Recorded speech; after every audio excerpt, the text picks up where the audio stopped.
চীন দেশ থেকে এক সাংবাদিক বাংলাদেশে এসেছে রিপোর্ট করার জন্য। তো সেই চাইনিজ সাংবাদিক একটি ট্যাক্সি গাড়িতে করে ঢাকার শহরে ঘুরে বেড়াচ্ছে, আর সেই ট্যাক্সির ড্রাইভারকে বলছে, ভাই আপনাদের বাংলাদেশের ট্রেন এত ধীর গতি সম্পন্ন, যাইয়া দেখেন আমাদের চীন দেশে কত দ্রুত গতি সম্পন্ন বুলেট ট্রেন। কি যে বলবো, আপনাদের দেশের বাস, ট্রাক, ট্যাক্সি সবকিছু এত ধীরে চলে কেন?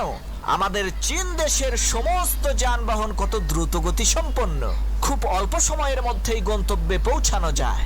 চাইনিজ লোকটির এই কথা শুনে বাংলাদেশের সেই ট্যাক্সি ড্রাইভার কোনো উত্তর না দিয়ে একেবারে চুপচাপ গাড়ি চালাচ্ছে। কিছুক্ষণ পর সেই চাইনিজ লোকটি বলল, ভাই আমাকে এখানেই নামিয়ে দেন। ট্যাক্সি ড্রাইভার গাড়ি থামালো।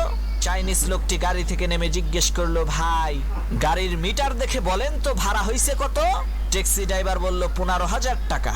ট্যাক্সি ড্রাইভারের এই কথা শুনে চাইনিজ লোকটি বলে উঠল, ধুর মিয়া, আপনাদের দেশের ট্রেন আসতে চলে, বাস আসতে চলে, ট্রাক আসতে চলে, গাড়ির মিটার এত জোরে চলে কেন? তখন সেই ট্যাক্সি ড্রাইভার বলল, ভাই মিটারটা হইল মেড ইন চাইনা, চীন দেশের মাল, তাই এত জোরে চলে।